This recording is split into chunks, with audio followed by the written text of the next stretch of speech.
Nice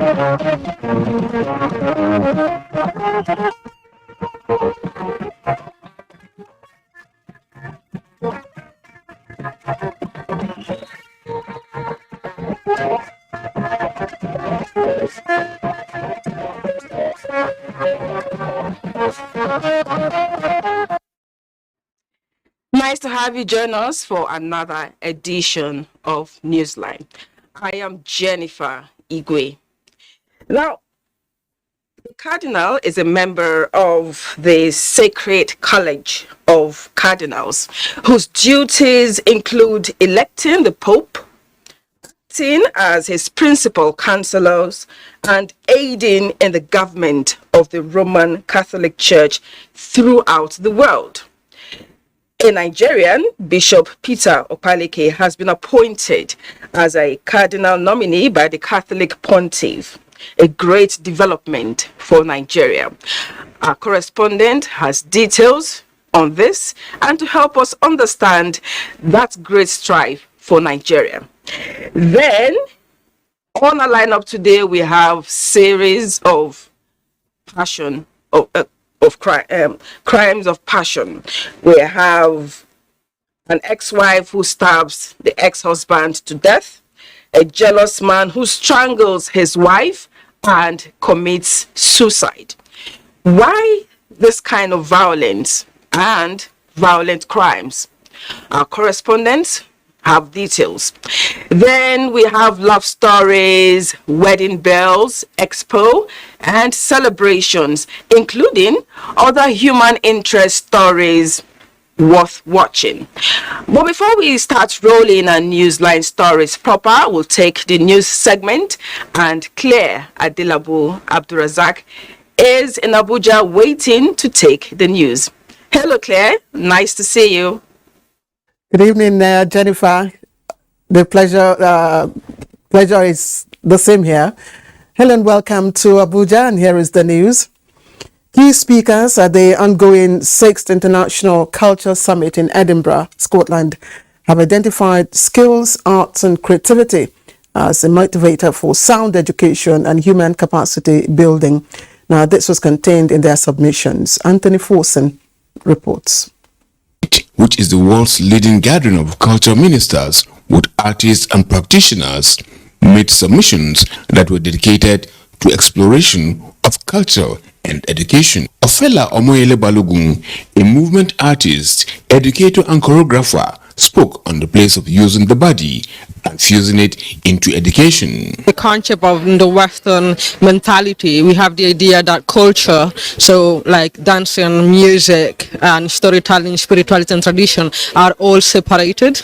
And so for me, and for what I represent, it was very important to remember that it's all about the connection. We need to understand one another in order to be able to appreciate one another and understand where we come from, so that we get rid of issues such as xenophobia, racism, and Afrophobia. Andres Shilha enumerated how skills are very important in any learning process. And that's the crux of education today.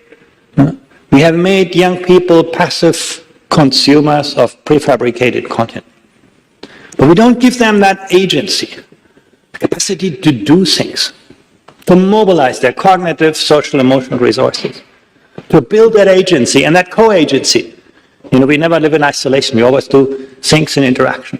Amazing engagement from students. When they're able to use a video game in school, they're suddenly more interested, they're spending more time in their schoolwork. It's different from the typical way that they're assigned work in school, and so there's more curiosity and they often go deeper in the learning. Linking all their presentations on creativity, Information and Culture Minister Lai Mohammed says Nigeria is on the right path, growing the creative industry since the present administration came into power. Because be it technology or science, they are only tools. Content is king, and that is one area we should put a lot of emphasis on. And that makes me, quite glad to see that going back, we have been doing the right thing in Nigeria. It's now an economy on its own, bigger than most other economies. The federal government approved a loan of 170 million US dollars, which is part of $618 million from AFDB. The $170 million is the grant from AFDB, which will be used to promote the creative industry. A fully integrated youth program was also included in the summit as a way of listening to extraordinary young artists and cultural leaders sharing their vision for the future in Edinburgh, Scotland. Anthony Forson, NTA News. And the United Nations independent expert on the enjoyment of all human rights by all the persons, Office of the High Commissioner for Human Rights, Geneva, Dr. Claudia Mala, will be visiting Nigeria from Monday, August 29 to September 9. The visit is based on Nigeria's leading role and political commitment to policy and legislative actions that are progressively strengthening the protection of the rights of all the persons. A statement by the head Corporate Affairs, Media and Communications of the National Senior Citizens Center, Omni Odin, indicates that the National Senior Citizens Center Agency on Aging will coordinate with Dr. Claudia Mala on her agenda while in Nigeria to address the rights of older people, those in detention and other vulnerable groups in the country. The visit is also to address the implementation of national, regional and international standards relevant to the rights of the older persons and promotion of best practices relating to the protection of these rights, as well as investigate and report on development challenges and protection gaps in the realization of the rights of older persons, and also to make related recommendations. The 34th session of the Nigeria-Cameroon Mixed Commission on Permanent Resolution of their boundary disputes has ended in Abuja with key decisions taken towards resolving other areas of dispute by the two countries. The Mixed Commission says it will continue to work closely with the United Nations, EU, International Court of Justice, demarcation and technical team to identify and recommend implementation of the trans-border infrastructure projects to enhance economic cooperation and integration of the two countries. The Mixed Commission notes the continued support of the European Union for sustainable development, livelihood and social cohesion of border communities, efforts to maintain peace by the United Kingdom, Canada and the government of Nigeria and Cameroon. It has also taken note of the revised budget for the demarcation exercise and remaining activities by the technical team. Additional 322 pillars in the Atlantica Mountains, the communique says, have been constructed, while security around the border has also been reinforced.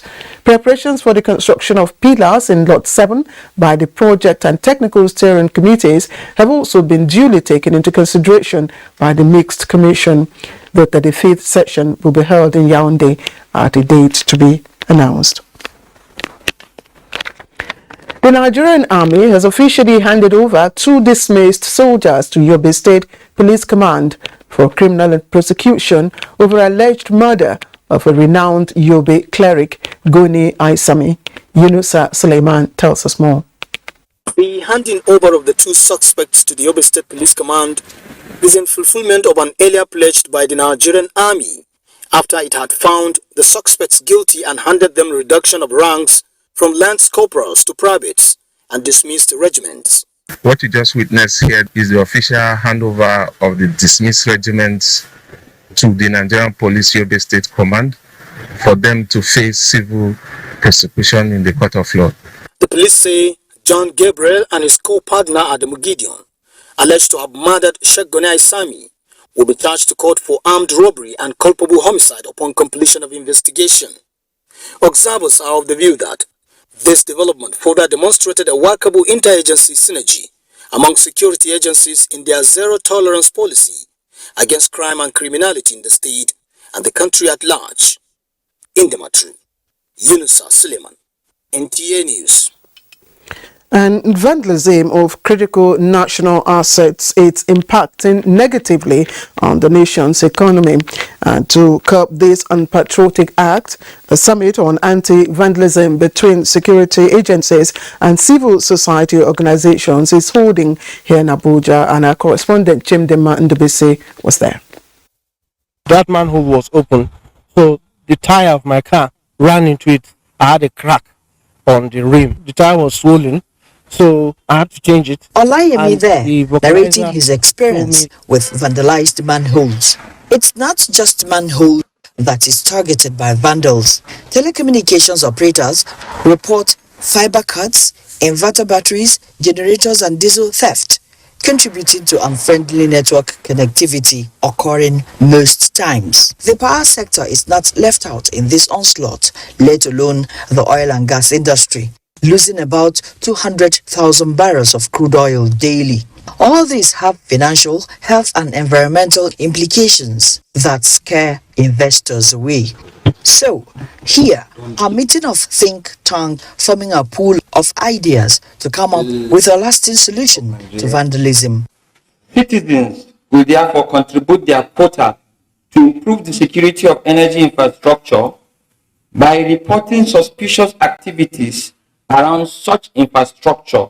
Members of respective communities must guard against the destruction of telecoms infrastructure and also naming and shaming those caught in the act. we are training and retraining to make sure that there is peace. We have also suggesting to government on the need to establish a national infrastructure trust fund to protect and maintain this infrastructure.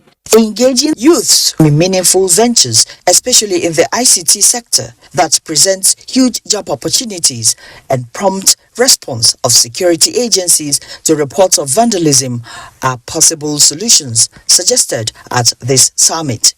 In Abuja, Chimdema Ndubisi, NTA News. A Nigeria policy hackathon is engaging students on national issues through debates organized in Abuja for active involvement of youths in politics and policy making to build a progressive Nigeria. Ekene Ndulue. The most troubling part of this inequality is gender inequality, youth inequality. Nigeria is a country with diverse ethnic groups. They are no longer taking a backseat, and they want their voices to be heard. Nigeria Policy Hackathon has provided the platform for students from various states across the country to debate on various issues of national interest. Youth participation in politics, gender sensitivity, foreign policy, and climate change dominated discussions as the youths advocated greater inclusivity of young people in policy making. We should go out, we should vote, we should sensitize others, we should be involved in politics. We don't have to leave it for just the leaders. We have to do something for ourselves too. We have to do something for our society. We have to do something for our community. For the organizers, the debate is designed to educate and engage youths on issues around policy making. A hackathon is where you crowdsource ideas. So we wanted to use this approach, the hackathon approach, to crowdsource policy ideas from young people across the country, and using that model to also impact on their knowledge on policies.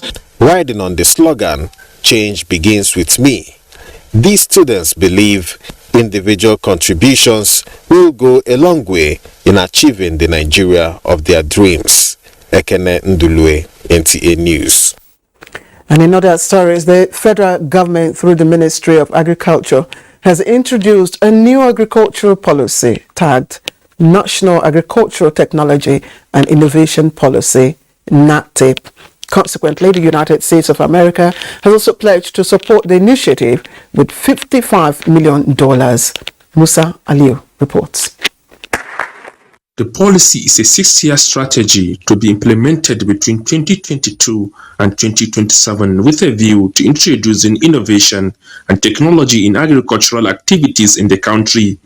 The policy is expected to further increase resilience in digital agriculture, thereby promoting potential value chains and agricultural investment. The documents also cover the cross-cutting areas of digital and climate-smart agriculture, rural infrastructural development, nutrition and export standardization. Minister of Agriculture and Rural Development Mohammed Mahmoud Abubakar made public the policy documents.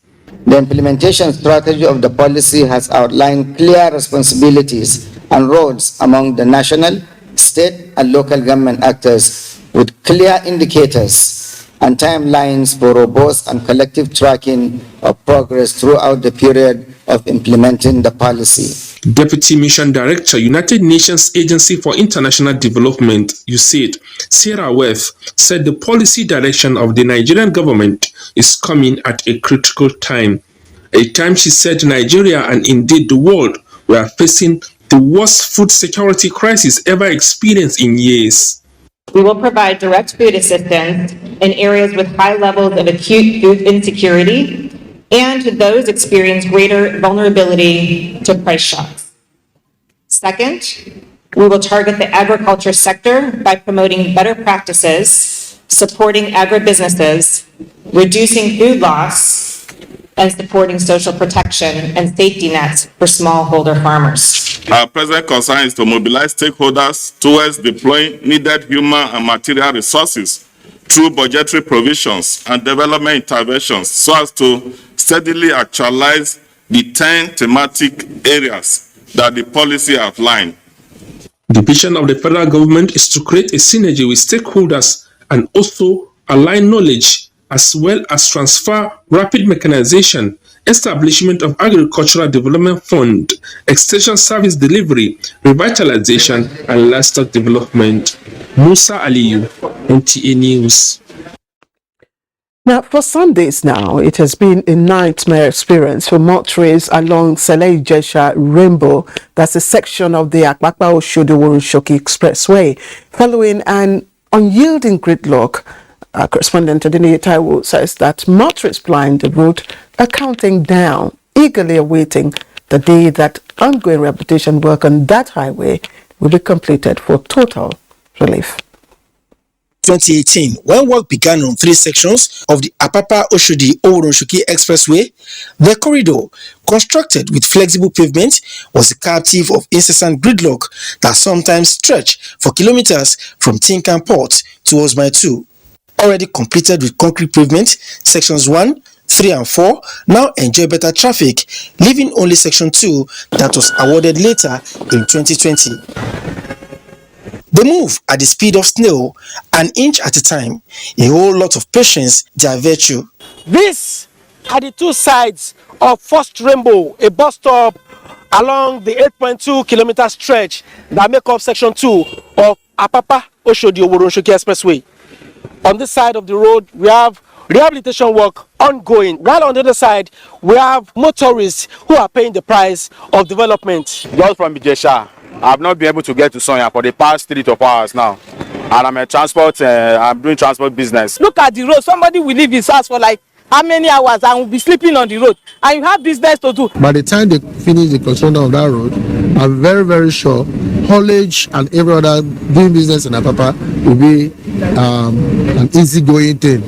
But averagely, we'll say we've done like 3 kilometers, which is around... At 30% completion, attention is on the main carriageway inbound Apapa, with traffic diverted to the service lane for motorists heading towards the nation's ports. So while we are doing that, the Lagos government is also working on their own bridge there. But the Apapa-Oshodi Expressway is a federal road project. So that is the major bottleneck there. What is certain is that a long-lasting relief is on the way as this ongoing construction is set to be completed soon. Adeni Taiwo, NTA. Patience is always a virtue, Adini. Now let's take you to Jigawa State, where reports indicate that a bridge near Birinkudu along the old Kano-Maiduguri Federal Highway has collapsed as a result of heavy flooding, with rivers in the corridor overflowing their banks. The situation has forced motorists flying to and from Kano from all the northeastern states to look for alternative routes to reach their destination. Meanwhile, officials of the Federal Ministry of Works have visited the collapsed bridge for immediate assessment on the next line of action. Abdullahi Birinkudu reports that the second bridge to collapse along the road due to the heavy and torrential rains being experienced this raining season. And the National Emergency Management Agency, NEMA, has unveiled new strategic communications digital push that has the capacity for video and audio communications that can be used for monitoring and assessing disasters in operations fields. Director General of the agency, Mustafa Habib Ahmed, says the agency can now communicate effectively with frontline respondents and command centers. Ilyasu Yakubu reports.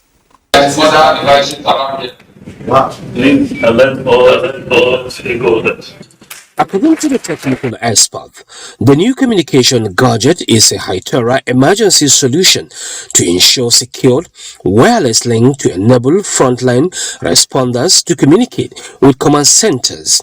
It can also function flexibly as walkie-talkies, Android smartphones, and local theaters of operation across unlimited distance in terms of range.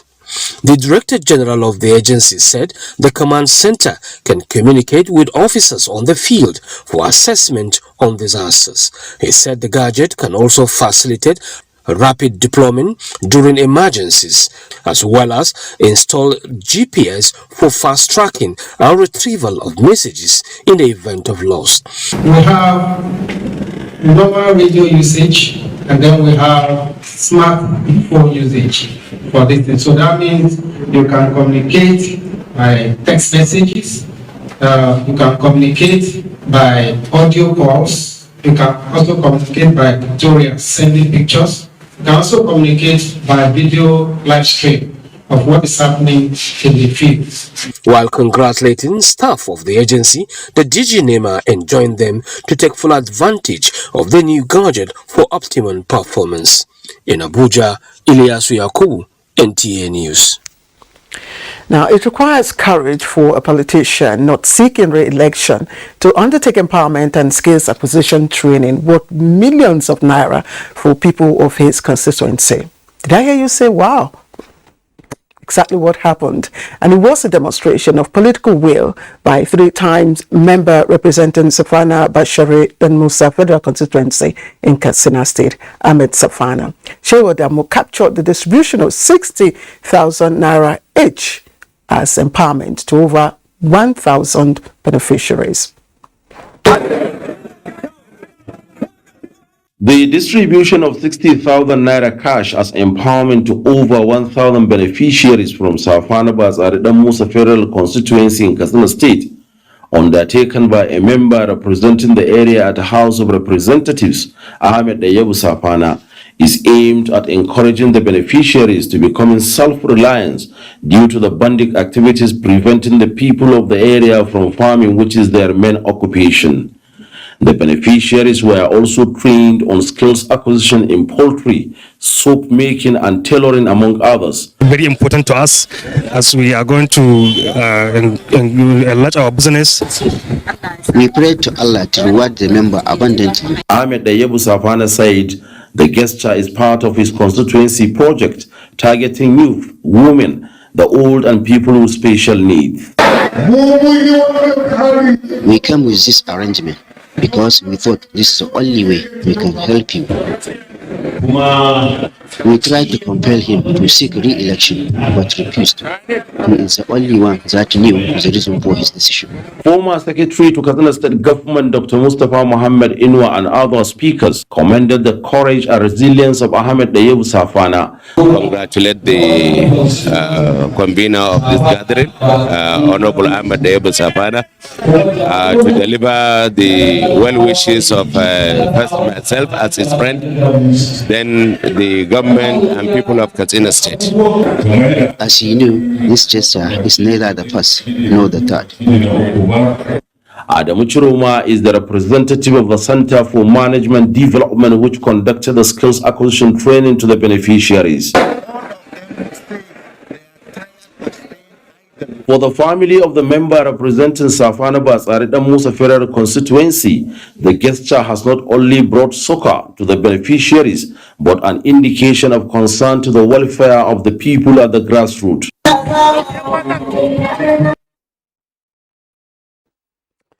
All right, let's bring you another interesting story. Now, 90 years on Earth is certainly a milestone worth celebrating.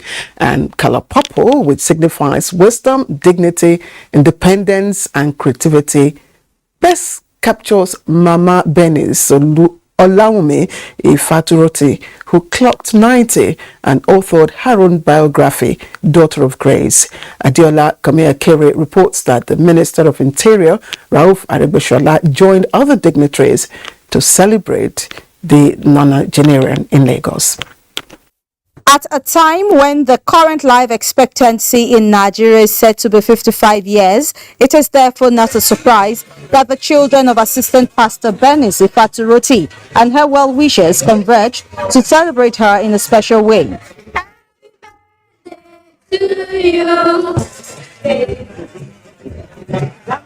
The book reviewer, Abimbola Olakunle, said selflessness is second nature of the author and the book will inspire others. It contains 10 short but truly engaging chapters in which she described a very remarkable experience.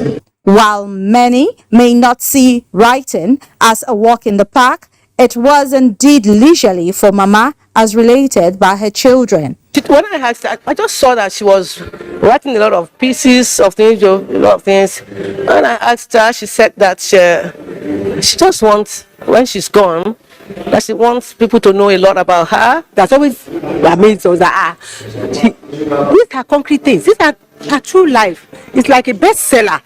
For giving her longevity, 90 years is a mature age that very few are privileged to attain. I know she's a prayer warrior, and I'm praying to God that God blesses her more. She's detailed and she remembers dates and figures. Minister of Interior, Ogbeni Rauf Aregbesola, congratulated Mama Benis Ifaturoti on her 90th birthday. And I have said in some quarters that we only get human beings of worth if their mothers are great. Assistant Pastor Benis Ifaturoti could only give thanks to God for bringing her this far. She also speaks on her 134-page book, which she dedicated to her loving husband of blessed memory. People who are coming behind, and even my children, they know about me very well. My husband, my everything. So I started writing. Mama Benis hails from Ilesha, Osun State. She is the mother of former Executive Director Marketing of the NTA, Mrs. Adenike Olufade. In Lagos, Adeola Komiakere, NTA News. Splendid. Mama is indeed a daughter of grace. Let's take you to sports now. A Nigeria Sporting Authority has been urged to immortalize the late Etubong Oyo, known as Mr. Football, for the indelible contribution to the advancement of football in the country and Africa at large. Now, this was brought to the fore at the memorial and posthumous centenary birthday of Oyo held in Calabar. Odeye Lenyo was at a football gathering and reports now.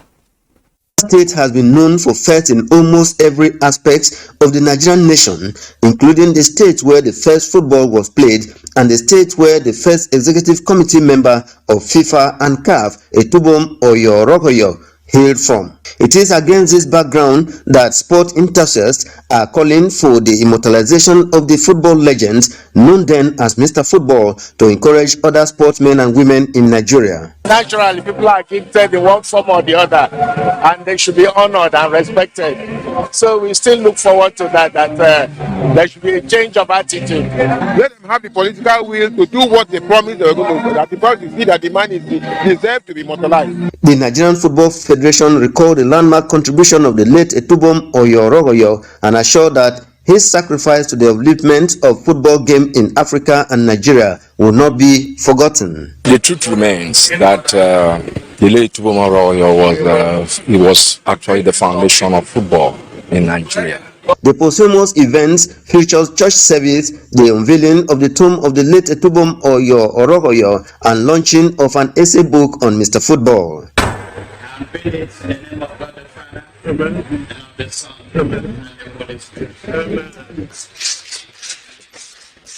Etubom Oyo Orogoyo was born on the 27th of August 1922.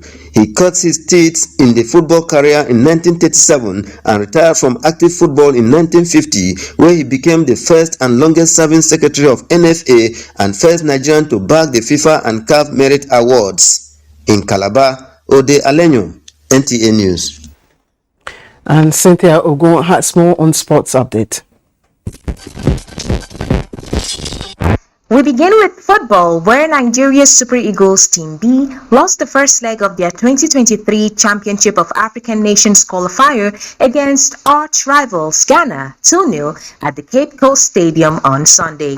The Black Galaxies opened scoring second half after the first half ended goalless. Nigeria will now be looking to redeem the defeat when they host Ghana at the Moshood Abiola National Stadium, Abuja, September 3. Still on football, the English Premier League matches decided Sunday. West Ham were the better side, beating Aston Villa at Villa Park by 1-0 to claim 3 points, as Newcastle came from a goal down to draw Wolves 1-1, while Tottenham beat Nottingham Forest at home by 2-0. The chances of Nigeria's national men's basketball team, the Tigers, to qualify for the next FIBA World Cup became slimmer as they lost to Angola on Sunday in Group E FIBA World Cup qualifier encounter.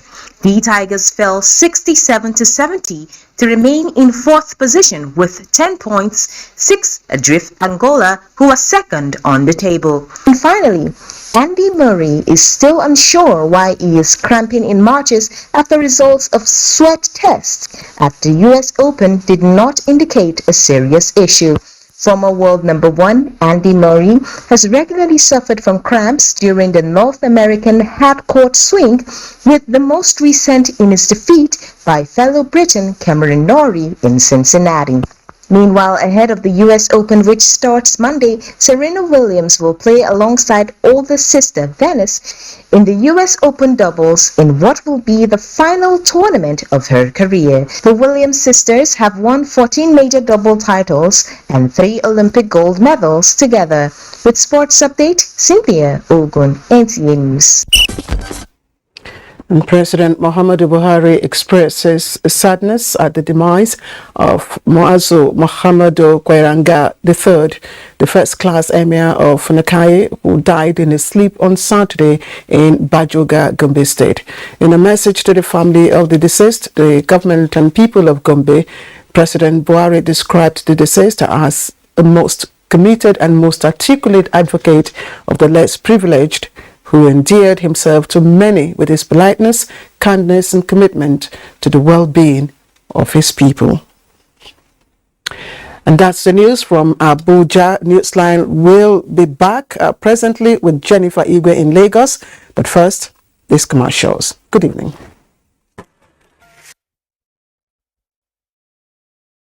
Welcome back. Nigeria has gained more recognition in the Christendom and the world over with the inauguration of Bishop Peter Opaleke as a cardinal by the Catholic Pontiff Pope Francis, bringing the number of cardinals from Nigeria to 5. Many have described the development as a true reflection of the hand of God. Ngozi Okafo tells us more. Cardinal is a senior member of a Catholic church immediately behind the Pope in the order of precedence. Before the appointment of Bishop Peter Opaleke as a cardinal nominee, John Cardinal Onaikan, Anthony Cardinal Okoje, Francis Cardinal Arinze, and the late Dominic Cardinal Ekandem were the 4 that came from Nigeria. Nigeria's Opaleke as one of the 2 nominees from Africa out of 19 others. Many say it is a pointer to more good things to come. We are taking our position gradually in the international community. It shows that really that we're doing something and the world is taking note of that. He has written our names on the global map. Just like in the athletic field, if a Nigerian scores the goal, It's joy to all Nigerians. Patience and time, they say, are the two most powerful warriors, considering the twist of fate that followed the bishop's position since his priestly ordination. He was rejected as Bishop of Ahara Diocese. As Providence would have it, he was made the Bishop of Ekulobia, a newly created diocese in Anambra State. Patiently and humbly, he took the offer. Today, he has risen to the position of a cardinal. I saw the hand of God in what happened, because one of my favorite passages in the scriptures is Romans chapter 8, verse 28. For those who love God, all things work unto good. Never for one day did I sit down or kneel down or to do whatever to say, God, please help me to be a bishop, a cardinal. I never imagined that. But today it happened. If God doesn't reject you, then anybody's rejection is null. A good thing has come out of Nazareth. So we thank God for that. We are looking up to a fact when he becomes the first black pope. To whom much is given, much is expected. And then special wisdom he has, and we are proud of it. He's down to earth and he knows his onions. He should go beyond that humility that he exercised at Ahara Diocese to relate every other character that shows up then. How does it feel to belong to the elite group of Catholic hierarchy? I see more the grace of God giving me opportunity to continue to serve, to continue to pray for this country, and to make my own little contribution in different ways. 59-year-old Bishop Peter Ebelechukwu Okpaleke is due for inauguration alongside all the nominees who will be receiving the Red Hat and other regalia from the Holy Father in Rome this August. A clear reflection of the fact that God's time is the best.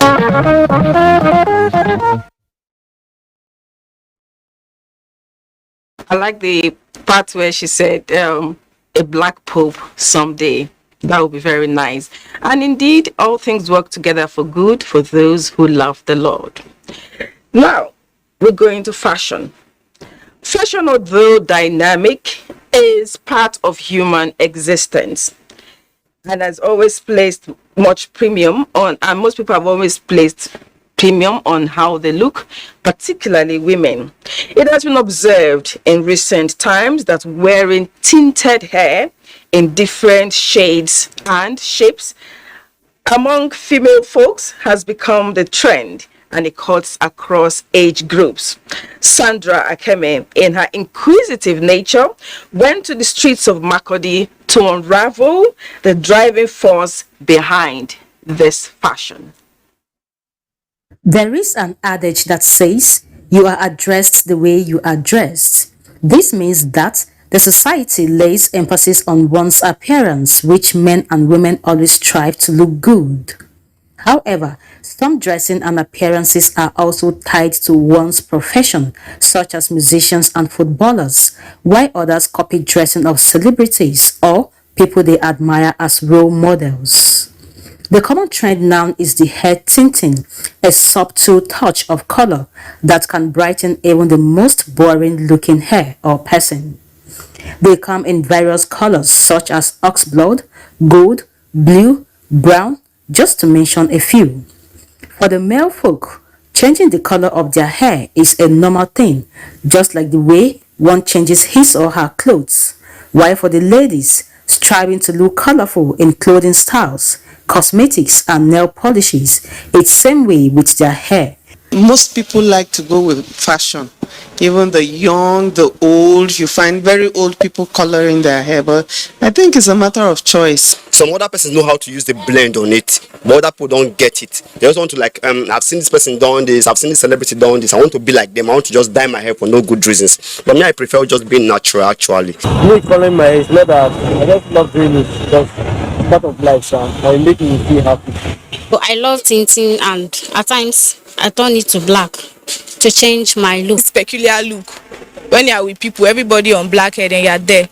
If there's nothing you can use to stand out, I think this hair makes me stand out in a group. If you spray it like this and you start from far, someone can like see it weak and they drag attention. Yes. From my research is it depends on how you do it. There are chemicals that are more harmful and some have just a little damage. Whether you are coloring your hair for the purpose of experimenting or a chosen style, or just for the feeling that comes with it, one must take certain things into consideration to get the desired results. A beautician explains further. When your client consults you for the particular colors, you advise the person which particular color will fit her or him. But if there is a specific color the person has in mind, you can go with it. Then talking about coloring, when in coloring you have to bleach. There's what we call bleaching. There are some hairs that once you apply the color, there's no how it will catch until you bleach it. It is often said for whatever that has an advantage also has a disadvantage. As medical study says, coloring of hair could cause loss of hair strength among others. This is due to the chemical components contained in some hair dyes.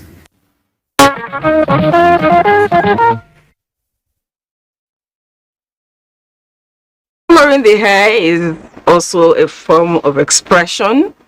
Just the way you do your dark dye, that's how women also opt for the gold color. And I'm not going to say why some women tint their hair. It's a secret, so let's leave it there. Now, tribalism and religious sentiments have variously been described as the bane of governance in Nigeria. Perhaps this informs the storyline in the movie The Pledge by Uchenna Simon to address the perennial issues. Putuwa Mila was at the private screening of the movie in Abuja. It was an astonishing evening as friends and family gathered to watch the introductory and private screening of the Nollywood movie The Pledge, produced by Uchenna Simon, popularly known as Prince Yuse Ngawa, while Paul Apel Papel directed the film. The movie is yet to hit the cinemas. The private screening has some A-class guests like the Director General National Orientation Agency, Garba Abari, and other dignitaries represented. How did this country get to this point? You need to follow with some of these communities. You'll be moved to tears with the state of the people. Yet, our leaders are living large. The movie is about seeking to foster national unity, peaceful coexistence, and the spirit of brotherhood. We've come to the point where peace, unity, and progress of this country is our paramount concern. Director General National Orientation Agency Garba Abari, pleased with the movie, urged Nigerian youths to preach patriotism and nationalism in their words and actions. For our upcoming politicians, for our present politicians, for our politicians that will come in the future. A lesson for nation building and what we require at a time like this to integrate this country into a united, indissoluble, indivisible country. Producer of the movie Uchenna Simon said, the film is aimed at preaching peaceful coexistence and repositioning the mindset of Nigerians. As Nigerians, as people that want national unity, national development, it's a national development project for me, and I feel this will be actually a quota that I should contribute to my nation as well. This film is just in time for us to learn from it and enjoy the drama in it. Of course, learn from the message we're trying to pass, and if that will mold the society for us, that's what we're looking forward to. Friends and well-wishers didn't hold back in expressing what they think about the movie and the message it sends. I know that Nigerians, we've gone a long way in showcasing our traditions and our cultural heritage, and this will really show that really we are on ground. I was expecting less, but when I came, it blew my mind. Wow. And the level of production and the standard of production is what we need in Nigeria. The movie, which stars world-class actors and actresses, was carefully scripted and ultimately delivered to showcase the urgent need for peaceful coexistence amongst Nigerians.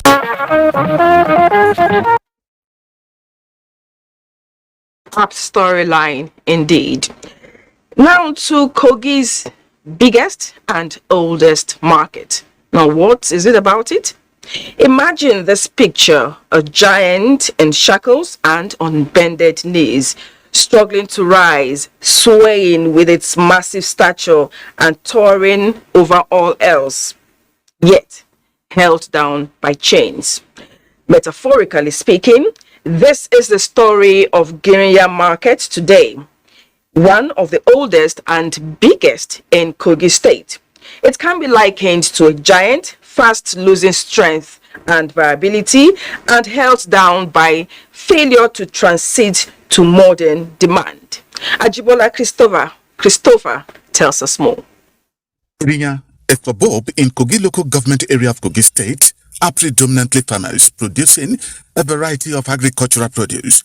Girinya, meaning a large market, is an open market where people from various parts of the community, neighboring state, including the Federal Capital Territory, come to buy and sell foodstuffs like rice, cassava flour, guinea corn, fish, and other food items in large quantity and relatively affordable price. The fish is Girinya is the headquarters of the fish. If it is dry one, you get it from Girinya. If it is fresh one, you get from Girinya. I'm from Abuja, so I came here to come and buy food stock.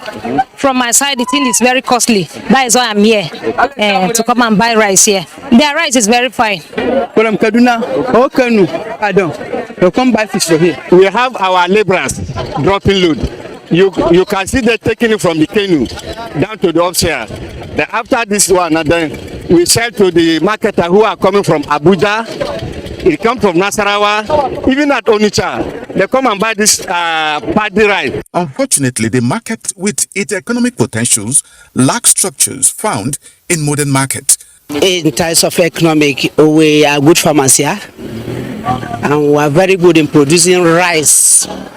The traditional ruler of Girinya Kingdom, Alhaji Mohammed Ganaguda Momo, is lending his voice to the government to encourage and support the farmers, boost the sale of the agricultural product. We have a large market, not even large, but the largest market in Kogi State, where we have about 9 states surrounding Kogi State that come for marketing every 5 days. The Girinya market is one of the viable markets right from pre-colonial up to colonial period and up to present date. So the market, what we want now is that the one government to please come to our aid to come and give a modern market, because this is a market that fits almost Kogi State in terms of rice, fish. As you all know, everybody will say Girinya, Girinya, Girinya. It's all about rice and fish because we are fishermen and we are farmers. Girinya community has border with Niger State, and the market popularly keeps attracting buyers by land and water from different parts of the country.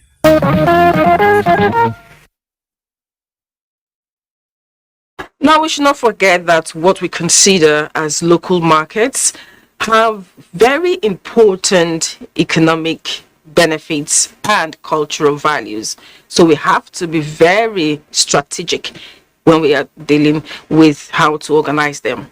So we'll take a break now. Newsline will continue shortly. Stay with us.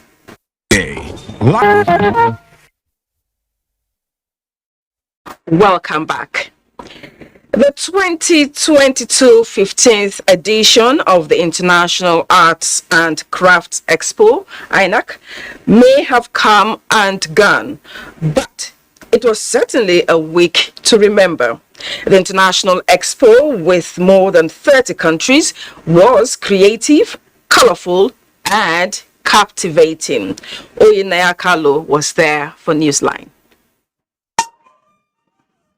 The city of Abuja came alive for the 3-day International Expo. Unique and rich cultural collections with deep messages were on display. Creativity was at its best, and this time around the bar raised to a high level. With our crafts, we're able to showcase to the world that we have something, we have potentials we can let the whole world know about it. It's great and enabling environment for us to create job for ourselves and make money without waiting for any government officials to employ you. It has assisted us to expose what we have. With more than 30 countries, it was a harvest of increasing global relevance and wider international participation. You see here all the fabrics which which is handloom fabric, is the showcase here. Everything is locally made. It's very diverse. There's people from all walks of life, so many African countries, so it's very rich. Each day was packed with activities. The skills acquisition training had more beneficiary this year of about 350 women and youths learning bead making, weaving, tailoring, makeup, and many other skills for free. She taught us how to bead slippers and how to do beaded necklace. I can use this to make money. The investment forum focused on the importance of culture, peace, and national development. No human society can exist without a viable art and craft culture. It was a platform to build friendship, share ideas, and explore opportunities at international level. It's a nice event that showcases the very power of culture and arts and crafts for uniting people from all over the world. It's an opportunity to strengthen and to coordinate more and more our bilateral relationship, and also to expand our relation with other countries. Director General, National Council for Arts and Culture, and the President, World Crafts Council, African Region, Olusegun Roshewe, said besides using the expo to better project Nigerians' arts and crafts, it was also meant to promote cultural exchange program and improve inter-country collaboration in music, arts, and drama. To open a network for ordinary Nigerian artisans to network with the whole world. You can imagine the number of ambassadors here. It's for all Nigerians to speak for themselves and tell our story, the true story of Nigeria. If somebody tells you Nigeria is not peaceful, it's not safe, but look at the comments of all the ambassadors. So we need to sustain our image as a people, not other people telling our story. With colorful presentations from Nigeria and other countries, participants say they can't wait for the 2023 edition of the International Arts and Crafts Expo.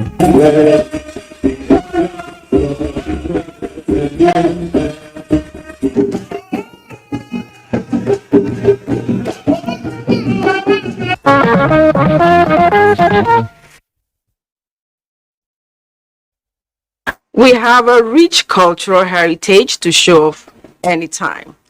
Now, still talking on culture, New Yam Festival is often celebrated in most southern states in Nigeria as the chief food crop.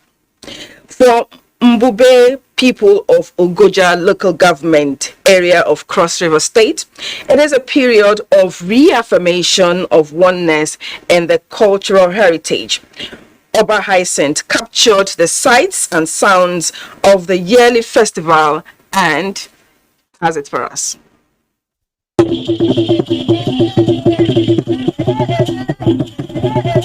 The New Yam Festival, which is an annual event, afforded the people a platform for reunion as family members and friends within and outside Nigeria attended the festival that featured various cultural displays. Display their talent and where they look best. Wonderful. Happy New Year, as we normally say. And to enjoy themselves. They have toiled for it in the last 9 months. Because of the importance of farming and towards supporting government effort in boosting cultivation of crops for food security and encouraging farmers. For this year's Mbube New Yam Festival, Guinness trademark was on hand to add color to the ceremony, since the brand believes Nigerians should glue to their cultural heritage. You can see me with a Guinness. I feel great, feel elated. I feel as if I've been transported to the high heavens. Today is a very great day for the people of Mbube. We appreciate the organizers for bringing in Guinness. And we are very grateful to Guinness Nigeria for sponsoring the activities, as you can see. They are everywhere in terms of branding and to promote our cultural heritage. I feel so happy. The festival is a festival for the people of Cross River. So Guinness is coming to empower, to support them, and just bringing that life, that elevated experience to this event. So with the premium brandings you've seen here, we brought Inyanya today just to tell back the story because he's from Cross River.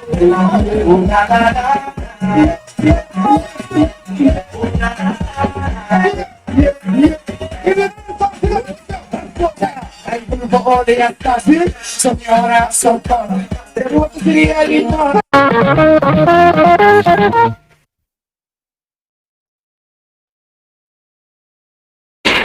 was a day all parents look forward to.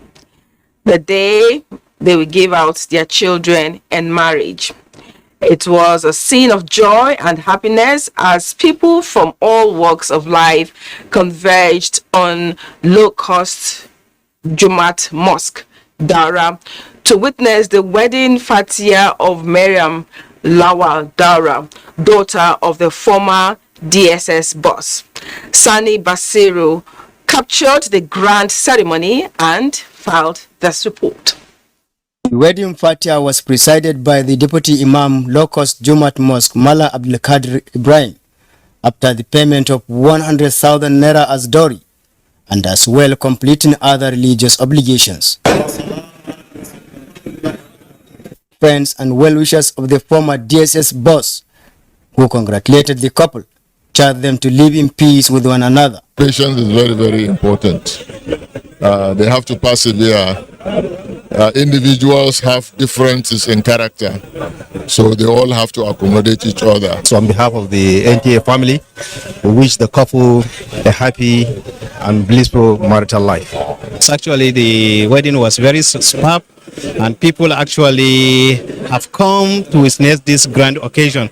Parents and other relatives of the couple are visibly overjoyed with the moment. I will pray for a very peaceful coexistence between the couple, and then of course show appreciation to all that gathered, friends, relations. Very happy today, and we are always thanking God for giving us the opportunity to give them out for marriage. I wish the couple a happy, blessed marriage life. Patience and God fear are the bedrock of every marriage, every successful marriage. We're really excited and we're happy for her. For the couple, I'm looking forward to, continuing to having a companion, continue to having a friend, continue to having, a loving person that I saw for the first time, and then, today she's become the love of my life, inshallah. I feel so happy. Alhamdulillah. All thanks to Allah for allowing us to witness this day.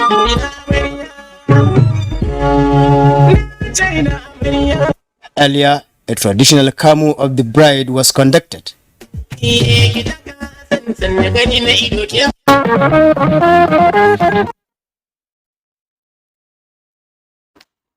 wish them the very best.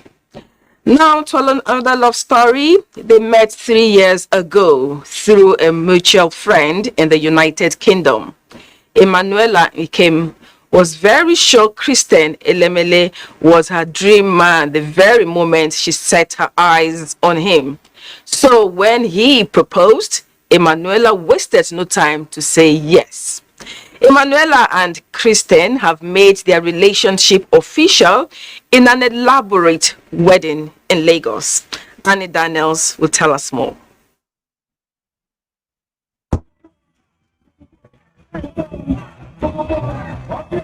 The wedding between Emanuela Ikem from Delta State and Christian Elemele from Oba Egbe Mandoni local government area of Rivers State can best be described as a mini carnival of sorts.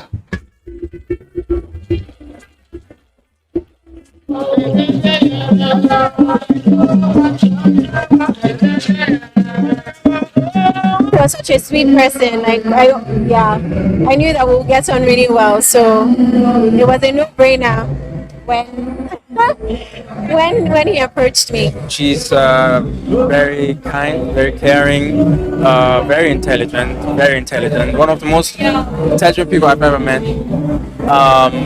And I love her so much for her, her beauty inside and out. The decorations in this hall depicts love, peace, and unity, and that is the wish of everyone here for these lovebirds. We are going to see their children in the name of Jesus. Lord Makata, we put them in your hands. That which is put in your hands, you take care. The event had all the trappings of a traditional wedding, and the couple took guests through their first public assignment.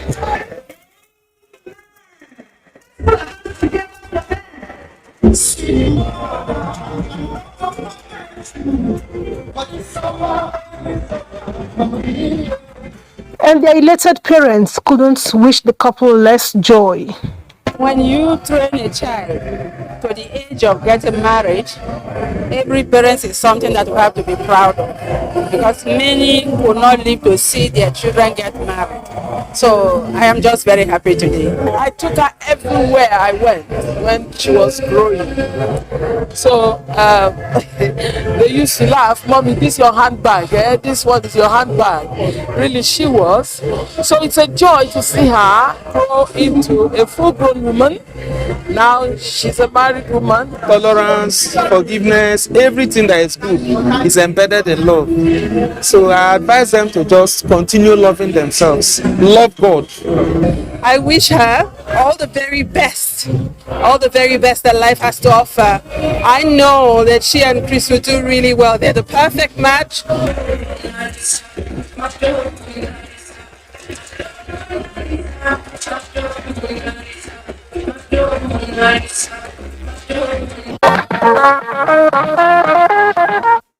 And for us here, we wish them joy and abundant happiness. Now, banquets and receptions are common in almost all events, whether for announcement of achievements, weddings, or other celebrations by individuals or group of persons and organizations. In most parts of Nigeria, event analysts have observed that it has become a practice for people to opt for receptions rather than the main event.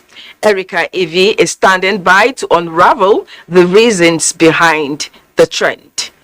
Over to you, Erica. Days when people organize events without receptions and banquets, making it boring for people to attend occasions. However, in recent times, reception parties have been dominated by guests due to prevailing economic situation in the country. While many avoid attending main events for fear of being asked to donate in the events, others simply like to attend reception to avail themselves of free food and drinks. Things that is very hard now. So maybe if I'm going to a occasion, I'll get what to eat and satisfy myself. I'll go there. It's mostly stomach infrastructure that brings quite a lot of them. Not all, but it's an opportunity for them to at least have something to eat and at least be free. At reception, people are free to interact. It's very important for people to always go to the church, listen to the word of God. After the word, the diet. After the word, food. But most people will always wait for the food. Some respondents say people's expectations at the reception venue are always high, as they expect to see beautiful decorations with matching colors, buffet sets, quality service by waiters, as well as live music. Their focus is on the reception, because that is where they will display all kinds of things that will make them to be happy. It's human. It's part of living. Every person takes joy and happiness in it. Others say the sense of glamorous atmosphere and the happy moment experienced at the reception ceremonies attract more guests. People here, they have cultivated the habit of, going to events just to enjoy themselves and go away, which is very bad. You too, as a Nigerian, I know you know the situation of the country. That's why people, majority, are going for where to maybe get what they'll fit. However, still not done with this story. As respondents say, to change the narrative, it is advisable for people to always attend the main events, which is the reality of the occasion.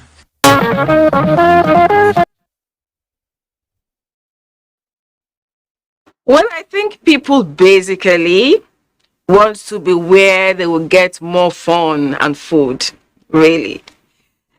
Now, have you heard of a type of marriage called permanent day? In case it is your first time of hearing it, permanent day is a system of marriage where a husband and wife see each other during the day time only. And I'm sure you're wondering whatever happens to the night hours tradition that couples have been enjoying for years and ages, and why Permanent Day? From Yola, Usman Mukhtar gives us answers. The idea of Permanent Day was made public with the interview conducted by one of the foreign radio stations broadcasting in Hausa language. Permanent Day is a marriage contract entered into by a man and woman to be observing their marital rights during the daytime only. It might be at a different location. This is because the husband is married to another woman that he will be spending the night with. In another way, the night is only for his first wife. Surprisingly, the Permanent Day type of marriage is being practiced mostly without the consent or the knowledge of the first wife, but the second wife is fully aware of the first wife, her location, and possibly number of her children. In an interview with some who practice the Permanent Day type of marriage off camera, they confess that they went into the system without the first wife knowing about it, but only few trusted friends and the relations of the second wife. For the fear of being exposed, the Permanent Day husbands refuse to appear on camera. If really the man wants to go for a second wife, he should just come up and tell to his first wife. As a husband, I need security. Like, you get. You cannot just come during the daytime and then you're gone at night. What if something happens to me? I will not say it is totally prohibited, because it will be the same way that you're getting married. Yes, I would agree to marry him if he will do justice between us. But if he will not do justice, I will not agree to marry him. I will not be okay with that marriage. Why? Because I will be having different kind of thoughts about it. What is Islamic view on the Permanent Day system of marriage, as those practicing it are mostly Muslims? Doing it secretly is the problem. Contracting marriage with the consent of the woman, her parents, and witnesses is okay. If the wife agreed that her husband should be with her in the night and be with her second during the daytime, there is nothing wrong with that. It is her religious right to make a choice on when to be with her husband. That's no cause for alarm. NTA learned that the marriage is mostly practiced by businessmen and civil servants who work mostly in the cities. Another investigation revealed that unmarried working class women are seeking more of it, as they see it as an opportunity for them to be married.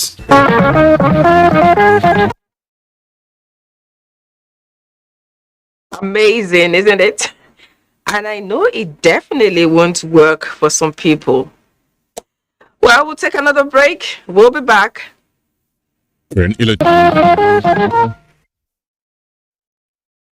Welcome back. The serene and peaceful atmosphere known with Benin Kebbi, the capital of Kebbi State, was literally shattered on Thursday, the 25th of August this year, when residents woke up to the heartbreaking news of a former housewife who stabbed her ex-husband to death. The reason for the deadly attack is what the Nigeria police is trying to unravel. Abdul Jalil Mohammed Bawa is following the story. A moment for the family of Magistrate Attahiru Ibrahim, a resident of Aliru quarters in Birnin Kebbi, Kebbi State, who was alleged to have been stabbed multiple times by his estranged wife, a 30-year-old Farida Abubakar, in his residence. The incident was said to have occurred around 9:40 p.m. of last Thursday after his neighbors heard a strange noise from Attahiru's house, which prompted them to break the door and have access into the house, where they met Attahiru in the pool of his blood. Upon searching the house, his estranged wife was found hiding somewhere.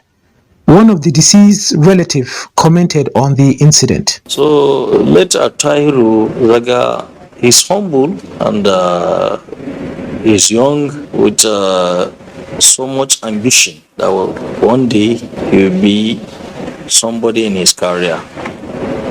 But unfortunately, that's what really happened to him. We have a good relationship with all the judges, magistrates, and he's a nice person.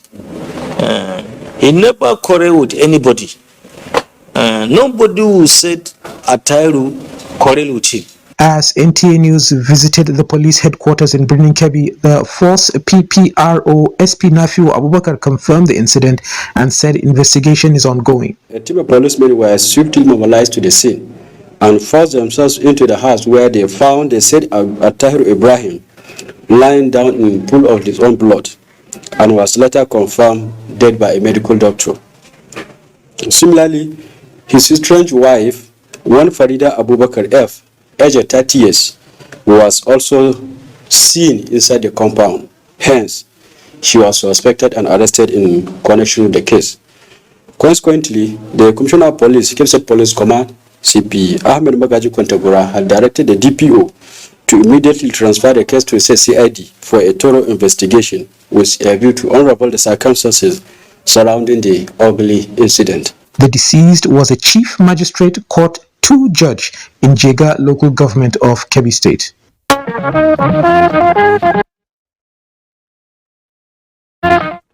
Violence solves nothing, and it's always horror and tears. We'll take a last break for now.